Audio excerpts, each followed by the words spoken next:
Hello and welcome to Barbed Wire Strategy. I'm Colonel Jim Adluff, and you are watching a 13-part episode.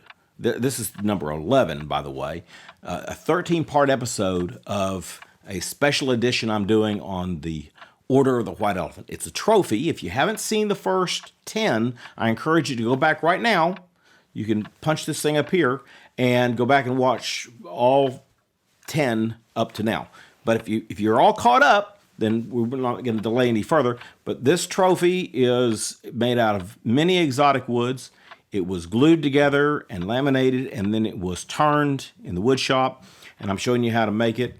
And I can't remember, I've already set these out in a non-linear editor, so I can't remember exactly what's going on in this episode. I know that we're coming down to the end, and I know that number 12, this is 11, on number 12, the next one, we're going to turn the hat or the turban that I have that I put on him. And then you're going to see, you'll see the very end, you'll see Alexander putting it all together.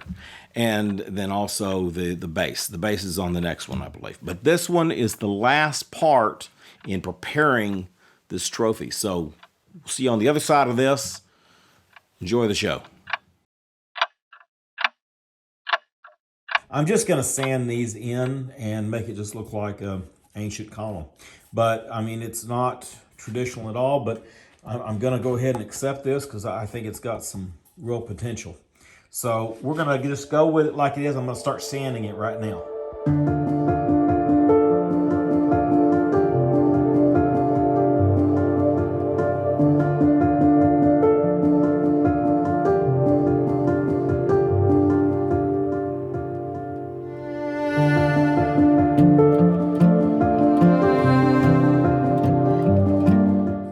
Here's what we've got. I didn't put the polish on it yet, but I have sanded it all. That's as much as I'm going to be sanding it in rotation. I may come back and sand some of this.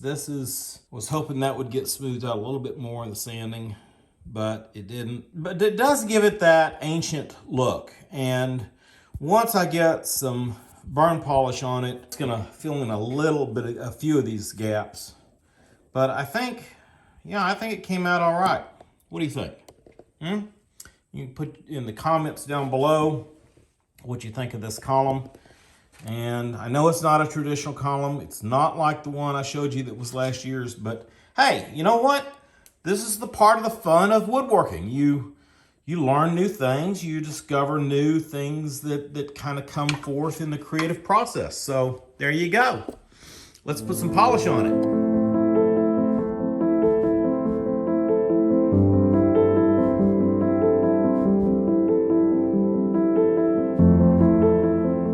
What I did is I first took a file and I started filing some of these cracks down, and I wasn't particularly pleased about my results.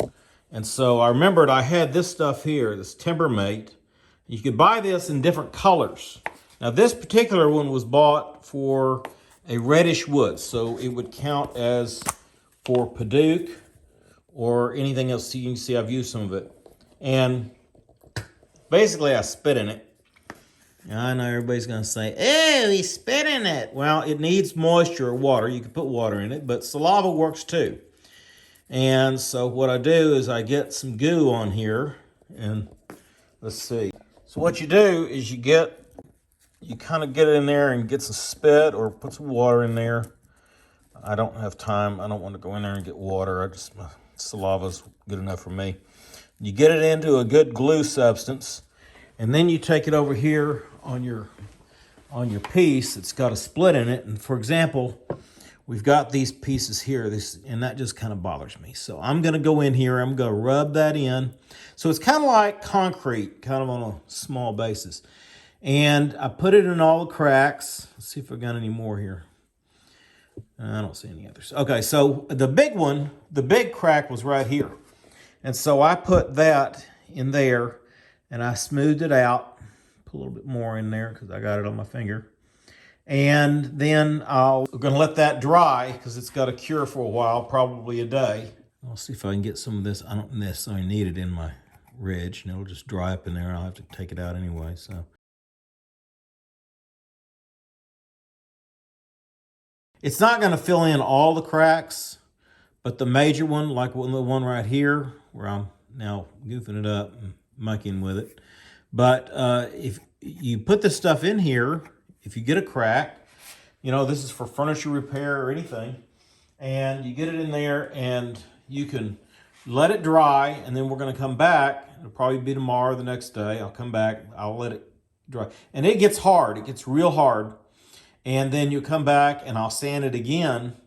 And when I sand, I'm not going to use tools on it again. I might use a tool right in here to get this out of the crack, which, I'm trying to clean it out as much as I can without disturbing what I'm trying to get to set. So I don't want to get in there and monkey around with it. But anyway, what we're going to do is we're going to sand this down and we'll make it smooth again. And you'll see where I filled it in, but it'll end up blending in with anything of the same color. And you shouldn't see, I've used it many times before, and you shouldn't see much of a difference. Now, small cracks like this one right over here on this side, I'm not worried about that. Some of this is going to be character building. And the rest of this as I've rotated around is just fine. This is where I want it to be. And so we'll just delay putting the polish on there until I get this stuff dry. All right, it has been about 24 hours later. I think it's dry enough. I'm gonna go ahead and turn it, and we'll see how she comes out now.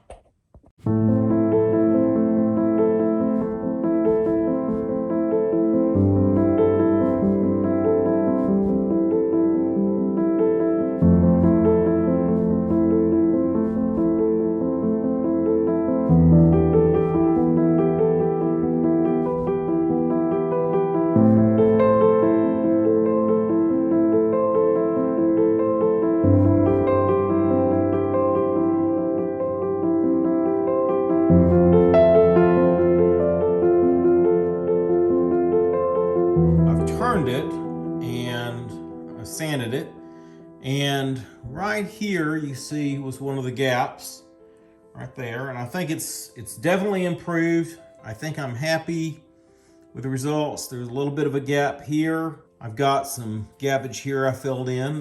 Now once I get the polish on it, we shouldn't see, now there's the big gap right there. But even though you can see that, once I get the polish on there, you're still gonna see where this putty was. It's not gonna all of a sudden magically disappear, but it's definitely gonna be an improvement over the massive chipping we took on these half rounds. But again, this is what I say. This is what you get when you put wood together. Sometimes there's a fracture point, sometimes there's not. It's kind of just kind of a guessing game. So let's polish it up and let's see how she turns out.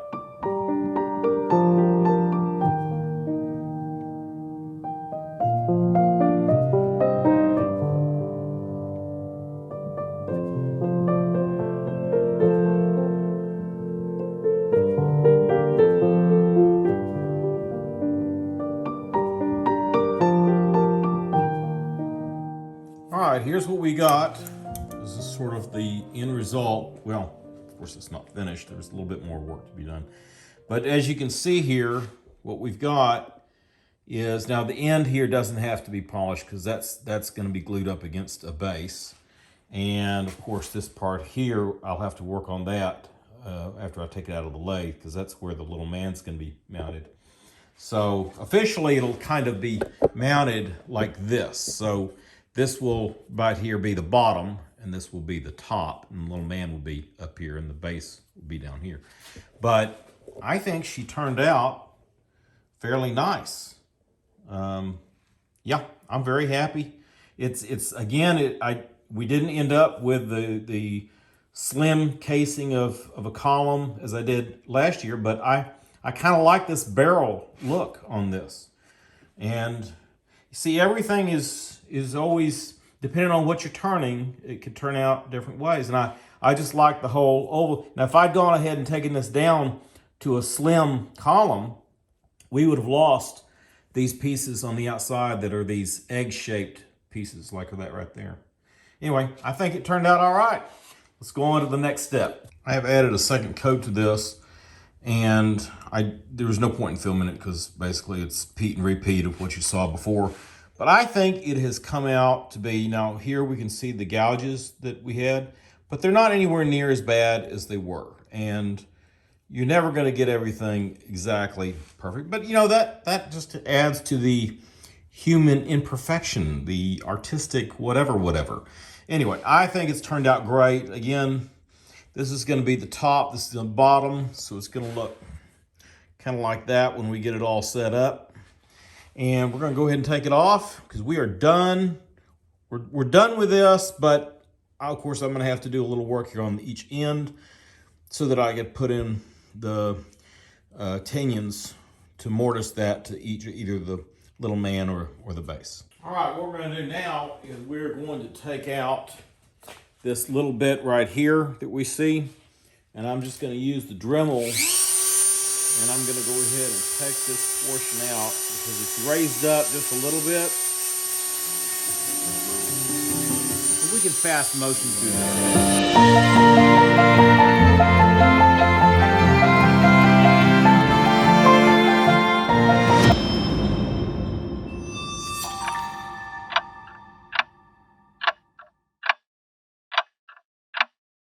Well, that's all we have for you today. I try to keep this under 15 minutes.